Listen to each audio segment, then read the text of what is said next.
the Dementia Researcher Podcast, talking careers, research, conference highlights, and so much more. Welcome to the Dementia Researcher Podcast.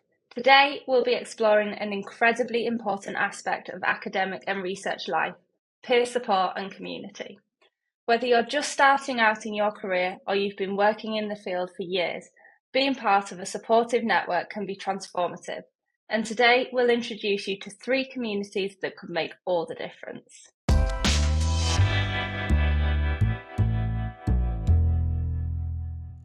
I'm Dr Megan Rose Readman, and I'm an NIHR Alzheimer's Society DEMCOM Fellow based at the University of Liverpool. And I firmly believe in the importance of community and peer support, both in research and academic life. So I'm really very excited to have the opportunity to guest host today's show. I'm joined by a fantastic panel of guests who bring their own unique perspectives on peer support and community building, all of which play a key role in delivering service that could support you. First up, we have Adam Smith, representing Dementia Researcher, a global support community that has just launched a new community space and app designed to bring researchers together and foster peer support. Next, we have Oz Ismail from Alzheimer's Association ISTAART, the International Society to Advance Alzheimer's Research and Treatment, famous for providing a professional home for those working on Alzheimer's and related dementias, and its massive programme of support and professional interest areas. And finally, we have Josh Wright from Alzheimer's Research UK, where he's involved in building their work delivering a UK-wide network of regional early career research networks across the UK, delivering funding, community engagement, and much more needed network and training.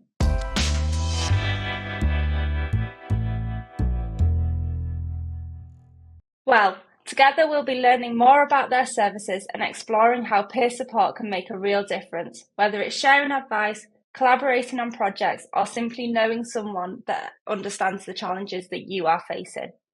But to start, let's get to know them a little bit better. Why don't you introduce yourselves properly? Should we start with Josh? Okay, so hi, I'm Josh Wright and I work at Alzheimer's Research UK. So I work within our strategic programs team. Most notably, my work involves our blood biomarker challenge and also working with our network centres, including the researchers within them, to ensure that the charity is giving our research community the best possible support. Amazing. And Oz, would you like to introduce yourself? Yes, thank you for having me. Hi, I'm Oz Ismail. I'm the Director of Scientific Programs at the Alzheimer's Association. We're based in the US, but through our work, we do have an international reach, both through ISTAART, which you introduced, which is our professional society, as well as our international funding programs as well. So I'm excited to be here. Thank you. And last but no means least, Adam. Hi, Megan. Thank you very much. So I'm Adam Smith. I'm the Programme Director for Dementia Researcher, which is a service run at University College London, but funded by Alzheimer's Society, Alzheimer's Research UK, Race Against Dementia, Alzheimer's Association, and the National Institute for Health Research to try and encourage young people in the next generation of dementia researchers to think about dementia as a career option, but also to try and improve retention of people that we already have working in dementia research and bring people working in different research fields together to learn from each other, to support each other as well. So that's what Dementia Researcher is all about.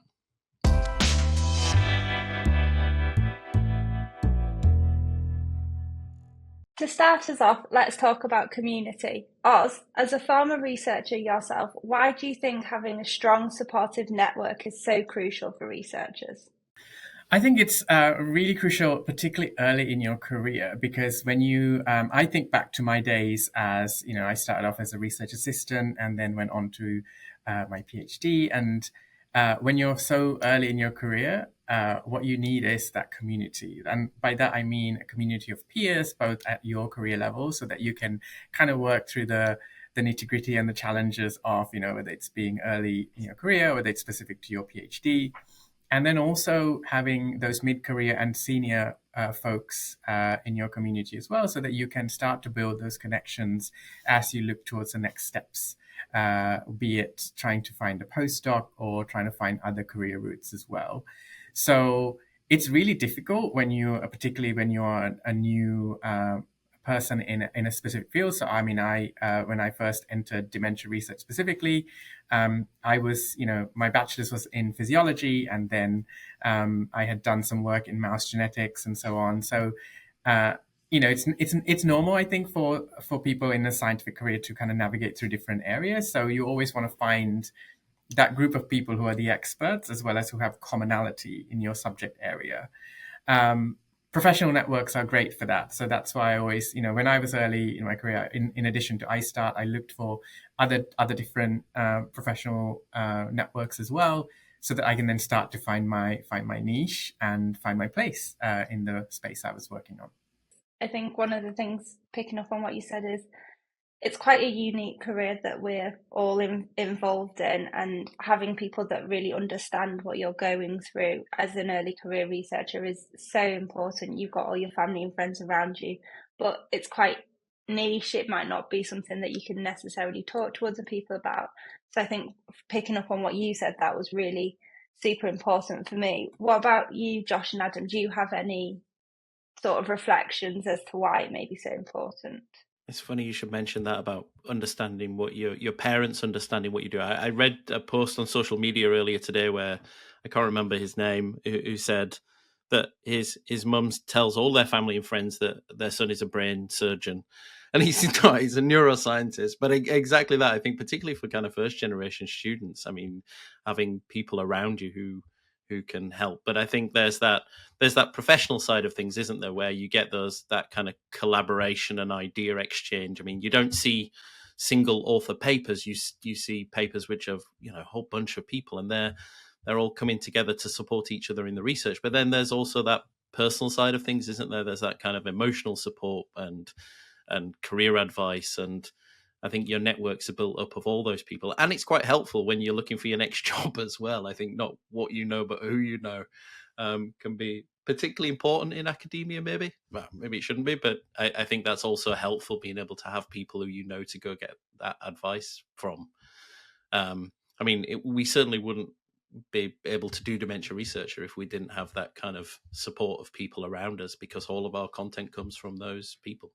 Yeah, for sure. And I think it's so important. Like, for me personally, the Dementia Researcher has been really integral, because in my immediate research group, I'm the only person that looks at Lewy body dementias.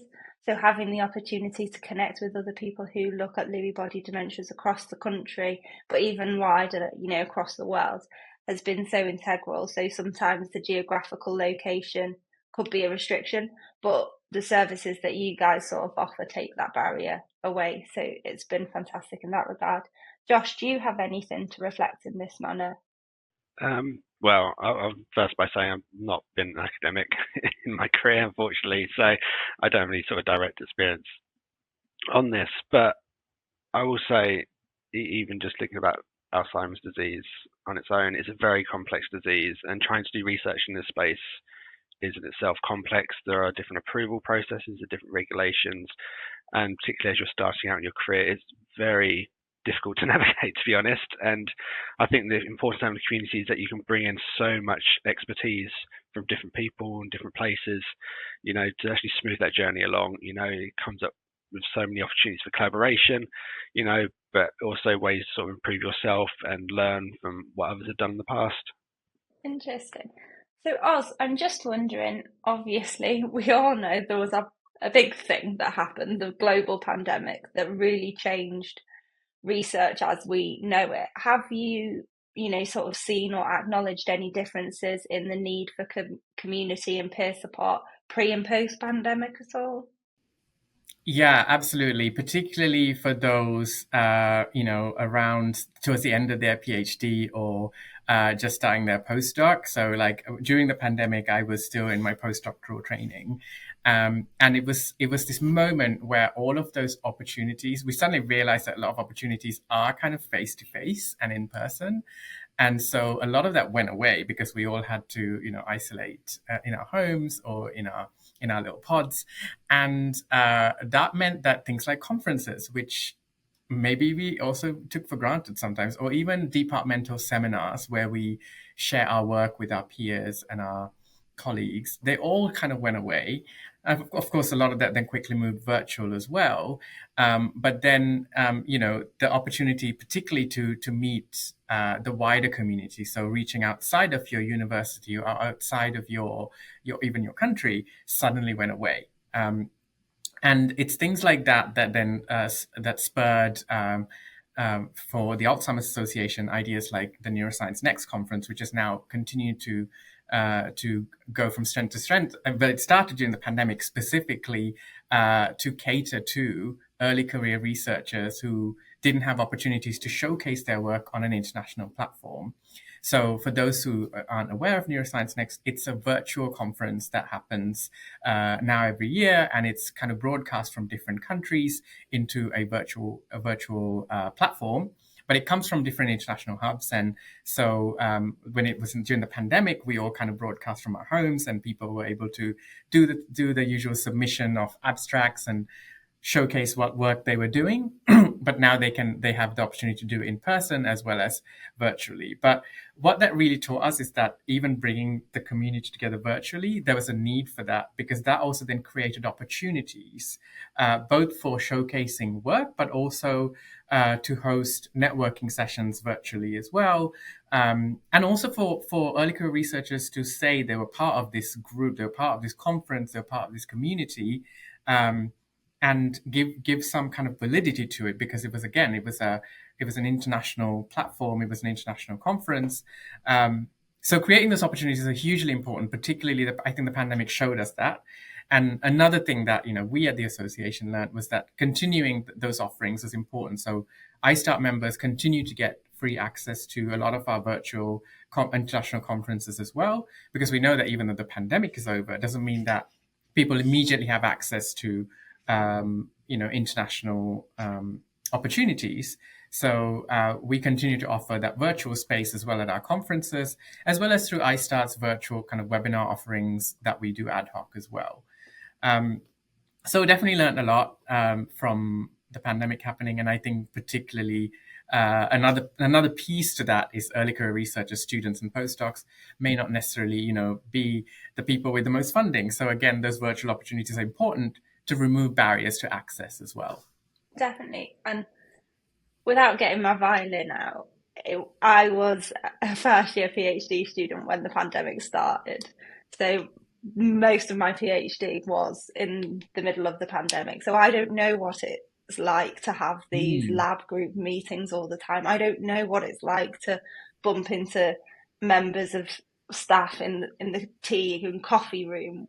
I didn't ever have that opportunity.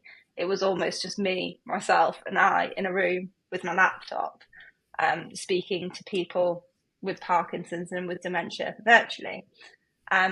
So yeah, it was a very unique experience, and it potentially quite isolating. So I was just wondering, Josh, if you had any sort of reflections on how these sort of communities and peer support networks may help people in that sort of situation who, may feel slightly isolated, because academia, we all know, can be somewhat isolating at times.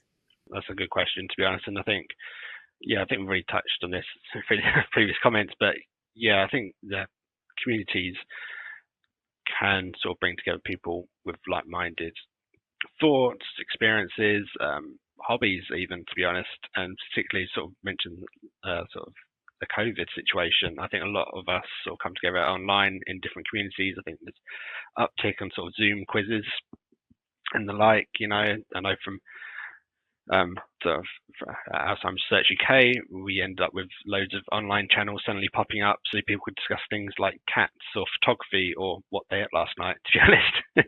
It was anything and everything. And I think particularly sort of the social isolation that come using COVID as an example, that really, really helped, sort of help connect people. And that's maybe looking back to the academic side, as sort of mentioned, this is a rather big field. There's a lot of different diverse fields as well. So you could be in a university or a location where maybe you're one of very few people actually working in that field. So having sort of access to a research community or networks we sort of were discussing actually lets you have those opportunities to talk to others outside where you're currently located, but actually to talk more about the field. And as Oz said, you actually have those meaningful conversations that maybe you can't have with others that don't have that in-depth knowledge of the subject. I was going to say, I think also as well, I think we tend to forget how many people work on their own. I think it's great if you work at, if you're at where I work at UCL, where there are literally hundreds of dementia researchers working on all kinds of different things, or if you're in one of the big institutes and you're surrounded by lots of other people working in dementia, but so many people aren't. I remember one of our first inspirations was talking to somebody at the Sanger Institute in Cambridge who said they were literally the only person working on dementia in their whole building. And there are so many other people like that out there. And I think, particularly the ISTAART and the professional interest areas have absolutely led the way with that virtual support. Peers obviously existed before the pandemic, but I think people really discovered that. And when the membership became free as well, it made all the difference to people suddenly realizing that what they're doing, they're not the only people doing it, and that those communities have built up since to support those people, particularly kind of working, I think, in lower middle income countries where there's less kind of structural support perhaps around people. But those people who are working on, the researchers working on their own or in tiny groups, I think as you mentioned that, it can make all the difference having that community of people around you in different ways. Definitely. And obviously we know the massive impact that these communities can have in terms of fostering future grant applications or developing academic knowledge. But like you've just mentioned, Adam, you can't separate sort of the well-being aspects that these communities may be providing. So I was kind of just wondering if you had any thoughts on how these communities and peer support may be supporting people's well-being, or any sort of reflections from your personal experience. I mean, I definitely personally benefited. I mean, I wrote a few blogs about this during the pandemic, particularly. I had terrible anxiety personally, and I think I was kind of keen to write about that. I think we've always been encouraged we're encouraged more these days to talk about kind of well-being and mental health, and I was kind of keen that I couldn't, on the one hand, encourage other people to contribute or talk about this if I wasn't willing to do the same myself. So I wrote a few blogs, and I was surprised at just how many people got in touch and went, oh yeah, that's exactly what it was like for me. And had I not done that, I don't think I would have realized just how common it was, what the experiences I were going through. And so that's definitely a personal kind of anecdote, if you like, that made a difference during the pandemic. And then some of those people I've been kept in touch with since, we still talk, or I think people can sense these things, can't they? They pick up if you're having a kind of bad time, and they'll still send messages as now. I mean, social media was particularly helpful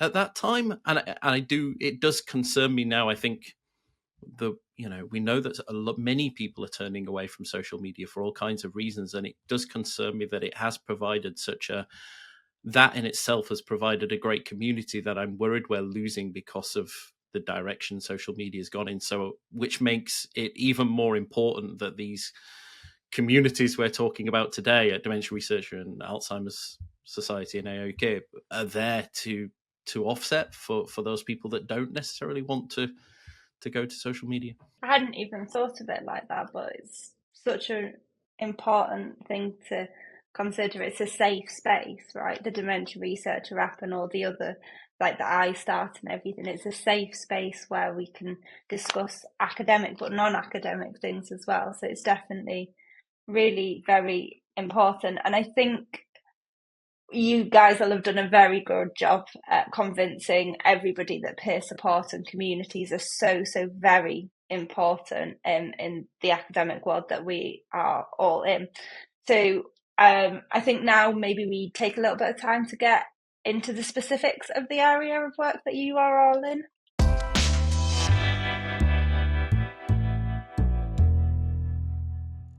Oz, tell us about ISTAART, because this really, as Adam has alluded to, is the original and biggest network. So ISTAART is a bit of a mouthful. It's the International Society to Advance Alzheimer's Research and Treatment. It's existed now since, I think, 2008. And, it was originally set up to really accelerate the science, because we know we are now in this time where there's treatments coming online for treating Alzheimer's and dementia, but back then there weren't. It was just managing symptoms and like mostly focused on giving the person who was experiencing the disease a comfortable life. But now we are in this era where we can look at treatments, and it's a really great and positive time for the field. So when it started, it was all to do with accelerating research and the science towards finding a treatment. Now, the way ISTAART is structured is it has these different groups or professional interest areas, which Adam mentioned earlier. And that's really helpful because now we've grown over the years. We've kind of boomed, particularly in the last couple of years, post-pandemic. We've grown to a size of over 13,000 members. We have over 120 countries that we reach through ISTAART. And so the way we kind of convene such a large group is through our professional interest areas. These are groups that are specifically focused on areas of science. So everything from the different types of dementia. So we have professional interest areas, which we call peers or PIAs. Peers that focus on, atypical Alzheimer's or fronto-temporal dementia, Down syndrome. So there could be different types of disease. But there's also, manifestations and different interventions as well. So we have, peers that focus on diversity and disparities, peers that focus on, for example, sleep. These are just a few that come to mind, but we have 30 different groups like this. So those groups kind of come together to do various activities, from collaborating on scientific papers together to hosting research webinars so that so that science can be shared with the international community, to having a presence at our conferences, our in-person conferences as well. So it's kind of, we have different activities that we do to convene our researchers, and I'm happy to talk in detail about any of those aspects. And without giving too much away, I must admit, I'm not yet a member of ISTAART, so I'd really love to know, for other people who might be in the same position as me, like, how do you go about joining? Can anyone join? Is the inclusion criteria maybe? Yeah. I mean, first and foremost, I want to say it's free for students, and this was the decision that the Alzheimer's Association made, particularly around the time of the pandemic, to make sure that students had access to all of this good content and the latest science. So student membership, no matter where you are, is free. So if you are a student and you're listening, please do join. All you have to do is go to alz.org/ISTAART, and you can click the join button and just fill out a form. And say you're a student, it'll ask you some details about your studentship, and then you can get in for free. We also, around that same time, made memberships free for anybody based in a low and middle income country. So this is based on the criteria based on the World Bank as well as the United Nations. We look at income status as well as economic status, and anyone who falls in a low and middle income country or a developing economy gets free membership. So they just have to enter their country in the form, and it takes the fee away. That's for professionals, for postdocs, and for students. Beyond that, there's discounted memberships for postdocs, and then a professional membership for all other members. It's open to anybody. So if you are a professional in this space, you can join. We don't restrict, we don't exclude anybody. So pretty much anyone is welcome to join. And by having that inclusive approach and also removing those barriers, particularly for students and low and middle income countries, that's, I think, one of the successes of why we've been able to convene such a large group. And then that's given us such a big base of knowledge and skill that we can then host all these things like webinars, host skills workshops, write papers together. So it brings us such a big group of expertise into this community that then booms the activities as well. I think there's lots of different things that have contributed, and but overall, it's open to anybody. So please do join. So just a quick follow-up question. So you're saying students. Say if I was, for example, a really excited, super keen undergraduate student that may have a personal relationship to dementia or something, could an undergraduate student join, or do you just mean PhD students sort of thing? So it's any student who is in full-time education. The only kind of a criteria there would be that you'd have to be over 18. So as long as you're over 18 and in full-time education, then you're welcome to apply for the student membership. And then also there's a lot of specific activities we have for students as well. For example, we have a volunteer program which is called the ISTAART Ambassador Program, which has had huge success over the last couple of years as well, which is tailored to early career researchers, particularly PhD students, it's kind of like a training and mentoring program, which and they go and then talk about ISTAART as well, and they come to our conferences and volunteer on site at our conferences as well. And that's been a real highlight for a lot of students, and it has become quite a competitive program because of its success. I know in the DemCon Fellowship there are a few members of ISTAART, and they absolutely rave about it. They all really love the community and gain a lot from it. So from somebody, if they're not a member, what would your top tips be to engaging with ISTAART and getting the most out of your membership? I would say, first and foremost, it depends on, if I'm talking to someone and they tell me, okay, I'm a student, the first thing I would say to them is like, have you looked at our ambassador program? Because that's a really fun and exciting thing to get involved in. And that's kind of personal as well, because the ambassador program used to be the student volunteer program at our international conference, AAIC, the Alzheimer's Association International Conference. They've had a program for some time where they bring students to volunteer on site. I did that program many, many years ago and loved it. It gave me access to, the top names in the field, because you become a member of staff kind of on site for that week. And you're in, the association's branded attire. And so it gives you kind of the access to go and speak to anybody you want because you are a member of staff. And so it was great for networking. And then it also connected me with other people who were also excited about the work they were doing in this field, as well as kind of doing those extracurricular things like volunteering at conferences. So I built a network of really great people doing that. And also that's how I got to know the Alzheimer's Association and the work of the association. I got involved in more of the peers. And one of the things I did, again, this is something I did during my postdoc days, was approach ISTAART to host a series of mentoring clubs, specifically for minoritized researchers. That's kind of the ethos of ISTAART, is we want people to approach us with those ideas, and we try and find ways to make them happen as long as they are meaningful for the wider community of dementia researchers and clinicians, right? So I think it's that translates as excitement, is that we provide opportunities for particularly people early in their career. We're very collaborative with those people. We want to hear from our membership. And then we find if there are, bespoke things that people want to do, we find ways to make that happen. And beyond that, there are the general benefits in itself. For example, discounted access to conferences if you want to come in person. We have a conference fellowship program where, we do prioritize early career researchers, and that provides some discounted, if not complimentary rates, as well as, flights and accommodation, that sort of thing for our conferences as well. And then we have been, over the last couple of years, we have been fortunate enough to provide free access to the virtual platform. So all of these things, I think, collectively builds into this nice package, a nice member experience. And we're continuing to look at how we can make that better so that people continue to engage with us over the years. It sounds amazing. Honestly amazing. So many opportunities and so many things going around my head. Definitely going to have a look up that tonight. So I was just thinking, Adam, would you potentially like to share a bit more about the Dementia Researcher?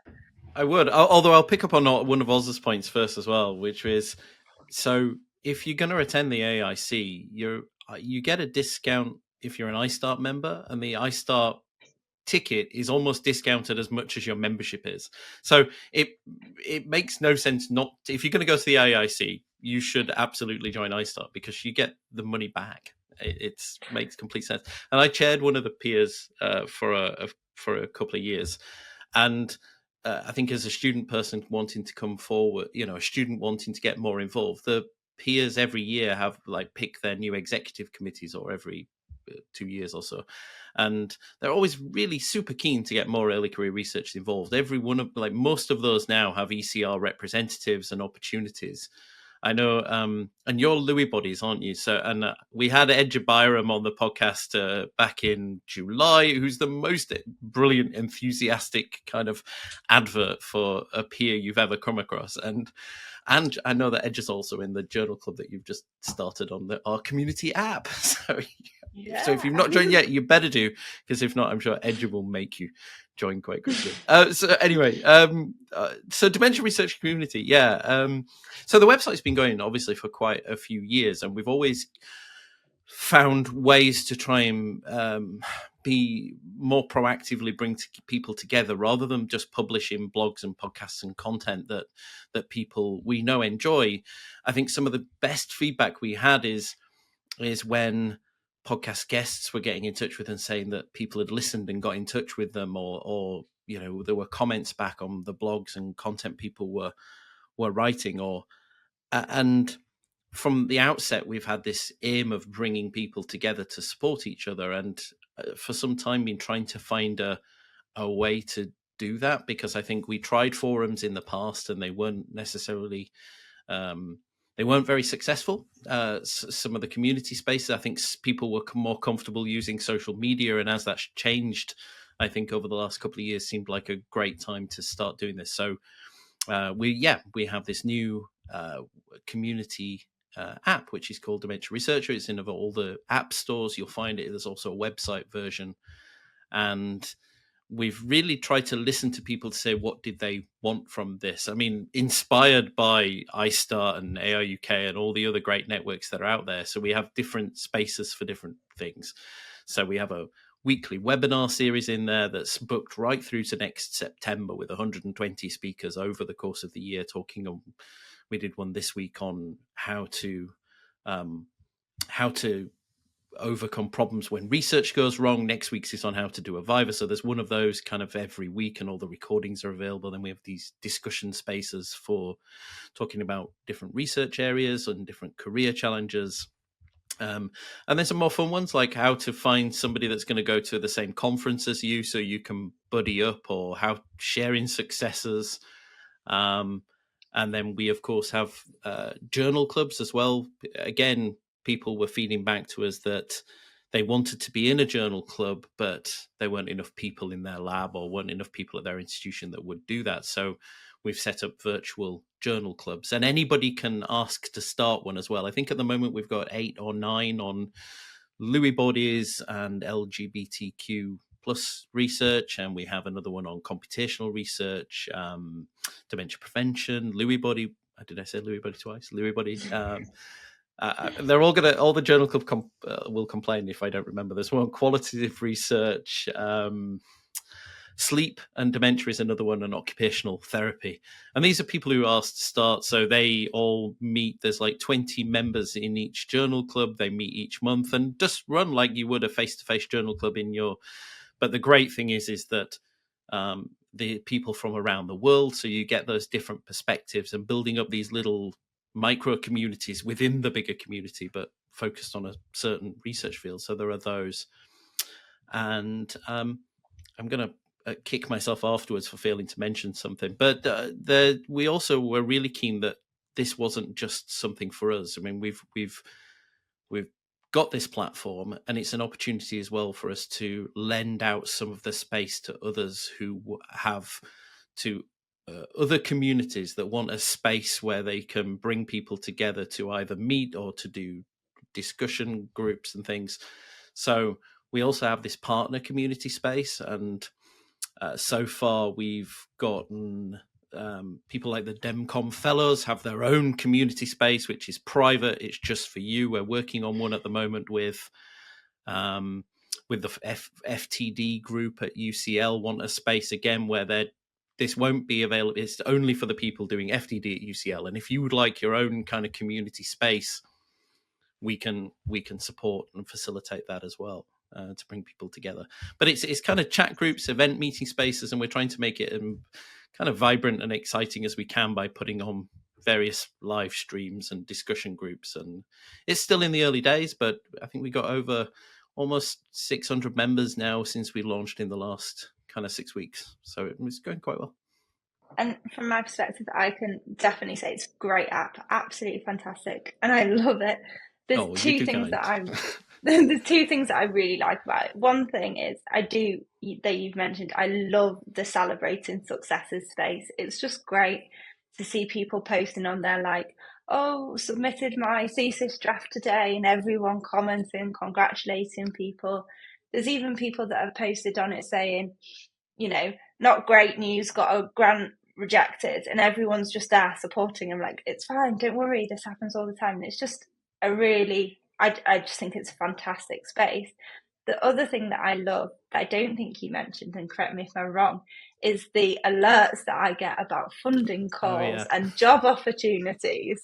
So just potentially you could explain those to us, because I did forget that. So well, what we've been trying to explore is creating a kind of connection between the community app and the website. So we've always listed all the jobs and funding calls and events, and really these aren't our events. We're just syndicating other people's to try and, again, one of the aims of Dementia Researcher is to make sure we're better at making everybody aware of everything that's going on and improving uptake on some of the grants. I've spoken to so many funders over the years who've come back to me and said, we only had 3 people apply. And you go, well, that's rubbish, isn't it? We need to improve transparency and awareness of this. And so that's where we did. So we've created a connection. So every time a new funding call goes into the website, it also appears in the app. And that means we can take advantage of push notifications. So as long as you don't mind your phone dinging at you if you're in the US, possibly very early in the morning, because we do have these on UK time. If you download our app, do turn your phone into silent overnight, because you'll get a push notification. And that's for all the funding calls. And we do, we try to make sure we definitely pick up on all of those in the UK, but we're also making a real concerted effort to try and make sure that we pick up on those elsewhere in the world as well. So we do, obviously, all the ones from the ARUK and Alzheimer's Association. We're picking up on more of the NIH ones as well, and in Australia and across Europe, to try and improve uptake, particularly those that are open internationally to others. And we did the same with jobs.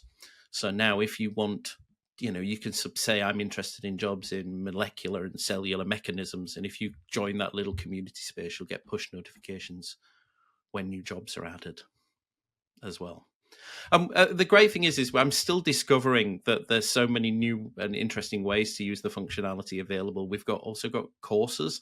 So courses is something we're working on at the moment to try and, we have over 3,000 pages worth of blogs and podcasts and articles and things on the Dementia Researcher website. And I'm trying to, at the moment, corral some of this content into something that can be a kind of a core into a course.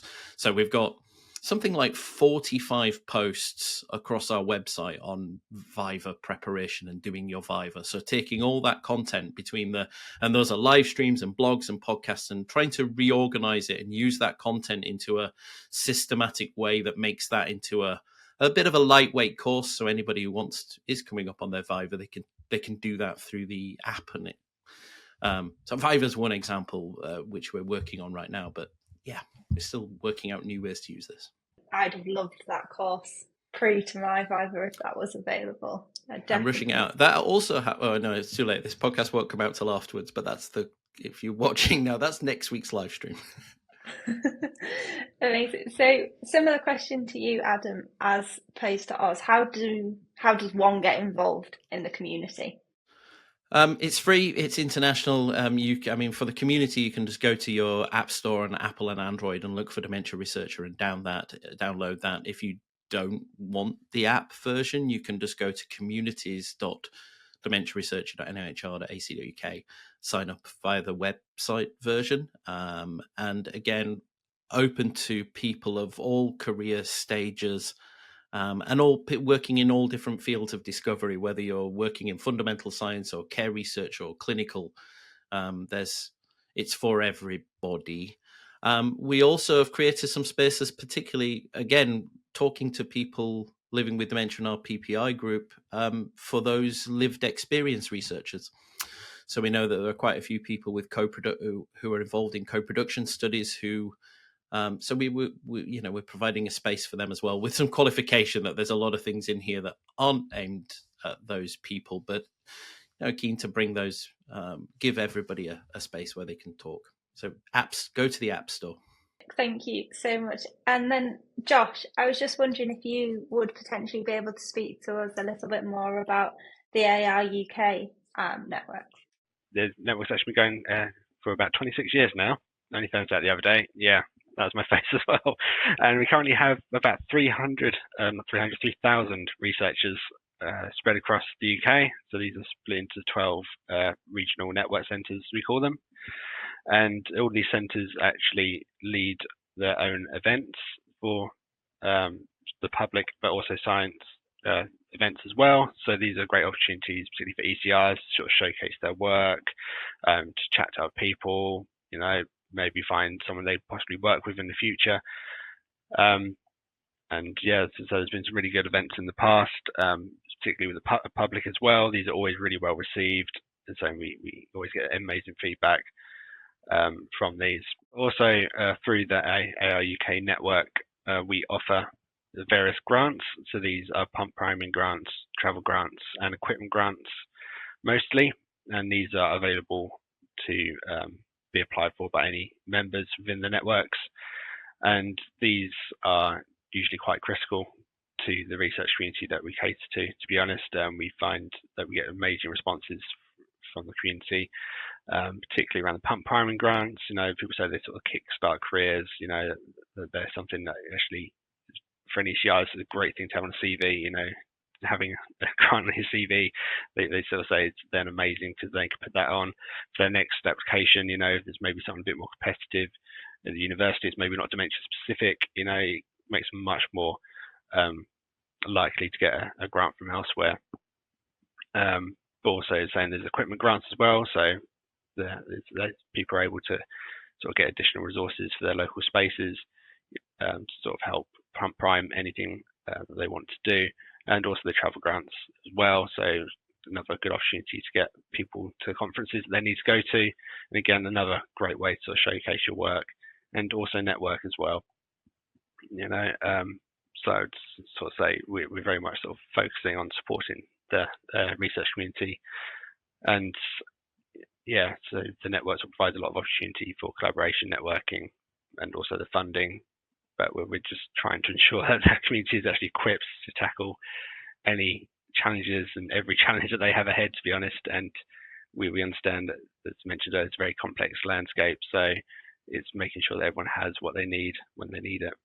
Yeah, that sounds fantastic. A very long-standing network. It's really great to hear about it. I was just wondering, in terms of the sort of the regional network groups and or the activities that you guys offer, are they primarily online, in person?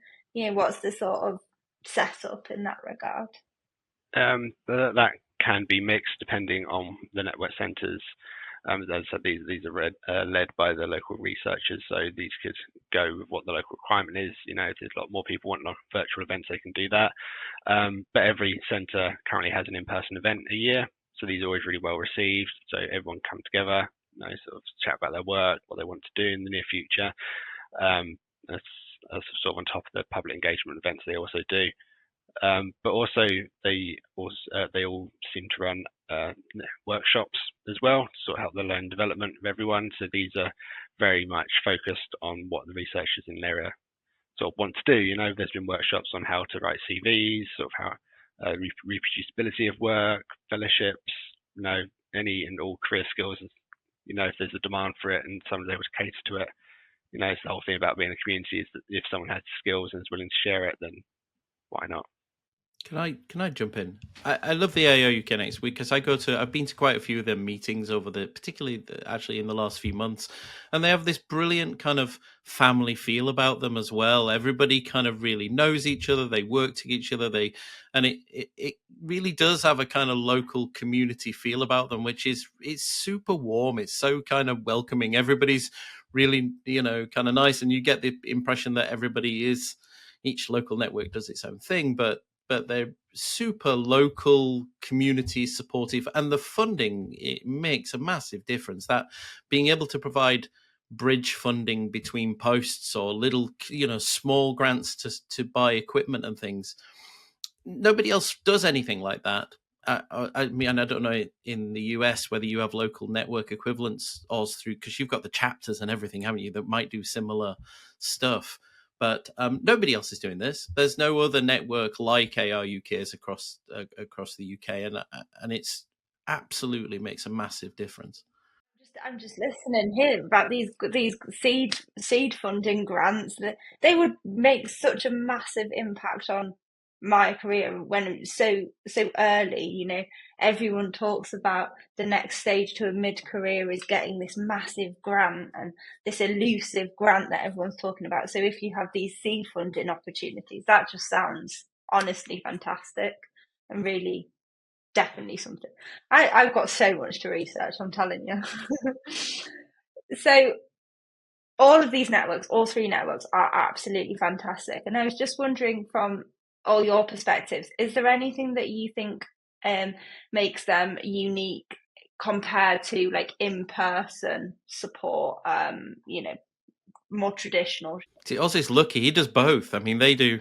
I mean, the whole pre-conference for AIC, I mean, it's all huge. The pre-conference of AIC now is almost as big as AIC, just with network activity. It's incredible, and all of ARUK stuff's online as well. I think we don't do anything in person. Maybe we should. I'm open to suggestions, but we do turn up to those conferences. That's the difference. I mean, we only exist thanks to ARUK and Alzheimer's Association and our funders to provide that community. And so I kind of really do think of ourselves as an extension of theirs, but we're the online bit.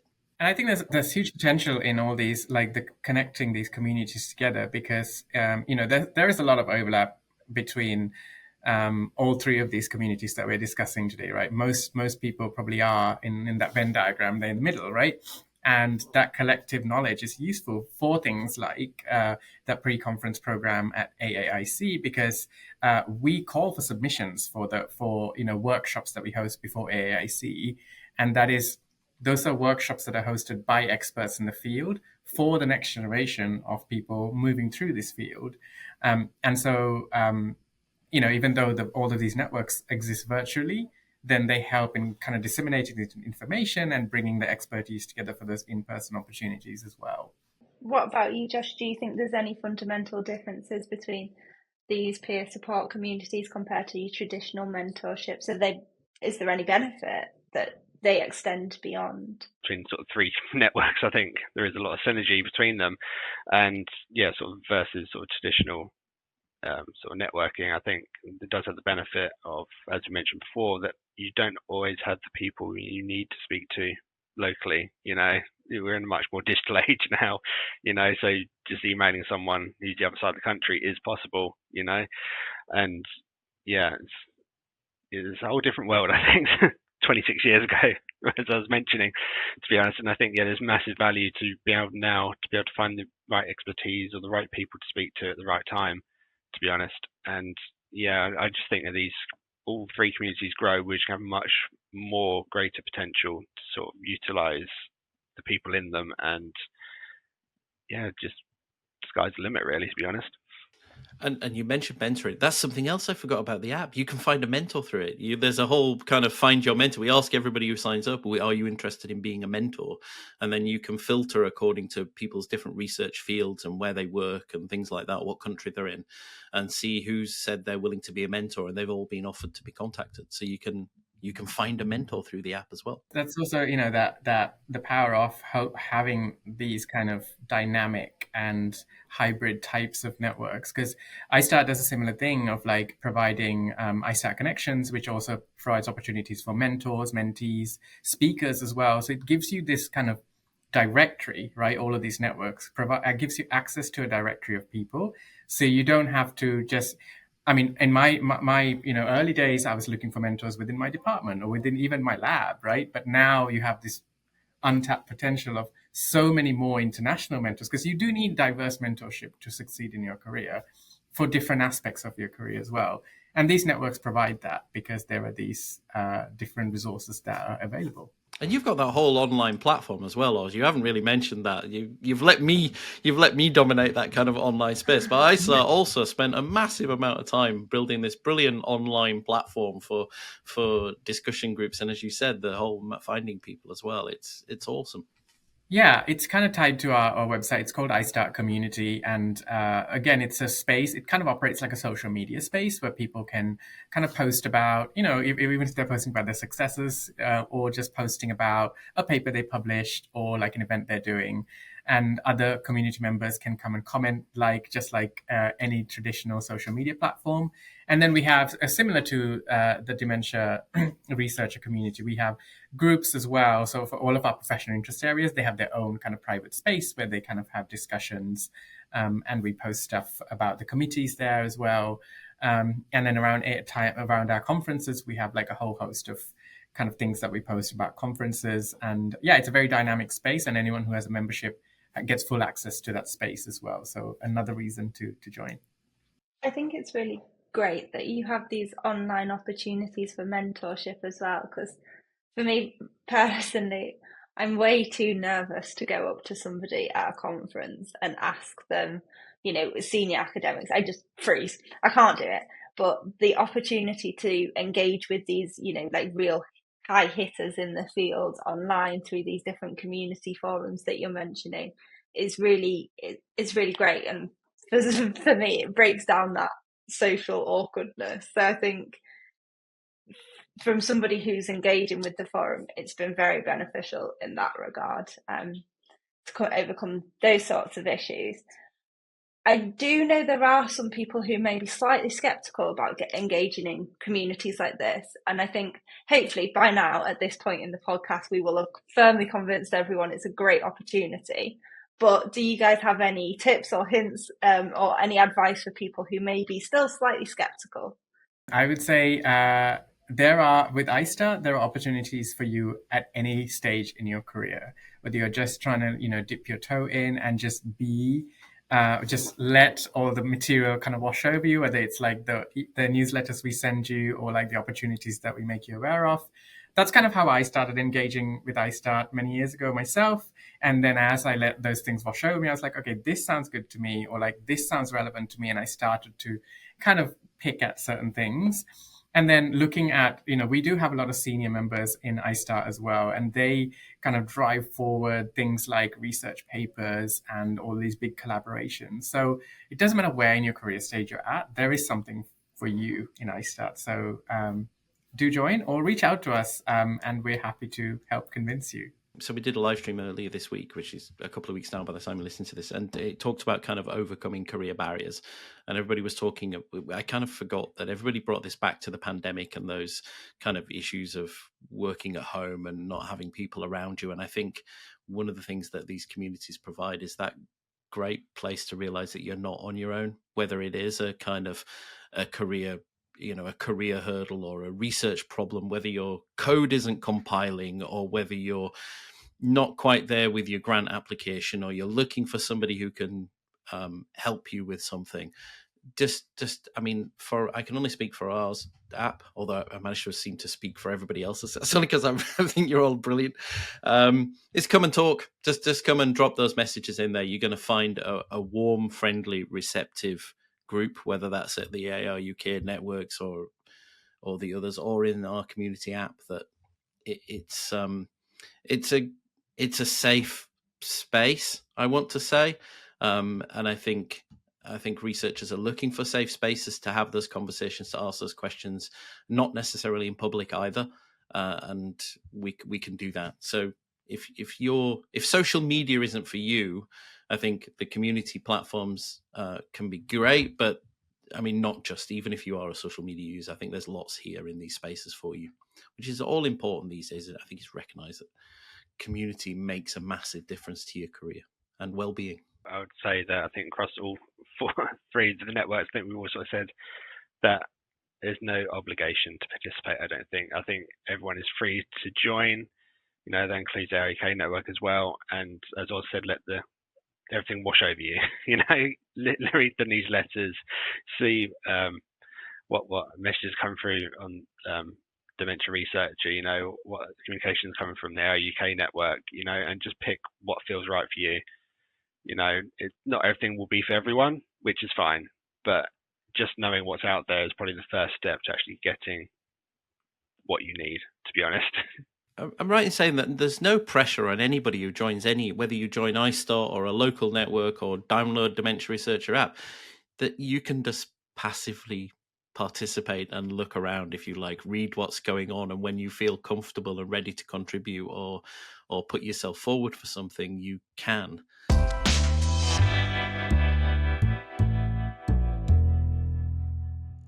Okay, so we're almost out of time, but we have one final last question just for fun. To all you guys, if your research community or network was to host a team building event with an unlimited budget, what would you organise and why? That's quite a question, because I have to think about a team building activity for 13,000 members across 120 countries. So yeah, honestly, we do a lot of stuff online because our membership is so virtual. So large. So we have to do a lot of stuff virtually to have year-round engagement. So I would probably, just throw back to pandemic days, do like a Kahoots, the app that's online where you can play games online together. I'd probably do something like that. So you know what? I was so keen to have a good answer for this. I asked ChatGPT, but I also did have one of my own. That's cheating. I couldn't, obviously I helped write the script. So my own answer was, I met somebody I was at the Alzheimer Europe conference last week, and in a social setting afterwards, a friend of a friend we met was a game designer, and they created these new immersive experiences and kind of, immersive experiences and escape rooms and things. And I thought that would be great to kind of do a lab version of that, where we're trying to solve the pandemic, or we're trying to fix something in that in an escape room. So I quite like the idea of some kind of immersive experience on a grand scale. And weirdly, then I asked ChatGPT, and it says we should rent a private island. Remember, budget was no object. We should rent a private island and transform it into a giant puzzle-filled escape challenge. Each research group will be tasked with solving crazy scientific themes quests, from decoding genetic mysteries to curing fake zombie viruses using research clues hidden across the island. The week would be packed with fun like treasure hunts, beach science Olympics, and maybe even an evening of Researchers Got Talent, where everyone can showcase their hidden talents, including singing, stand-up, even nerdy science experiments, which I know Oz would be amazing at, because if you've never seen Oz, he does stand-up, and that's a great podcast of his own. And at night, we'd set up an outdoor cinema with science documentaries, not sure if that would be so popular, and comedies under the stars with gourmet meals, live music. And the idea would be to break the usual academic routine, creating unforgettable memories that help everyone bond in ways that would make them return to the lab, coming back like they'd been on a scientific holiday with friends. What about you, Josh? Would you do something quite as elaborate or not? I'm not sure how to follow that one, to be honest. Sorry. I was struggling with this question to begin with, but I admittedly, I copped out a little bit. I thought, unlimited budget, fine. Let's just give everyone a nice long weekend retreat, maybe pepper in a few seminars, a couple of trust falls, they're team building, but, a spa. Relax for a bit, yeah. I quite like, spa, big spa weekend. That sounds delightful. So, and slightly more achievable. Yeah, I think that's where I failed. I failed to look at the unlimited budget and went for achievable by saying Kahoots, but there we go.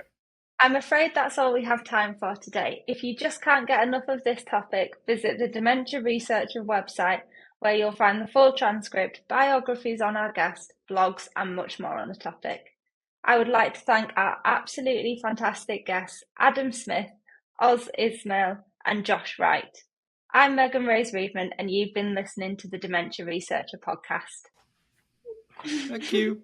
Bye. Bye. the Dementia Researcher Podcast, talking careers, research, conference highlights, and so much more.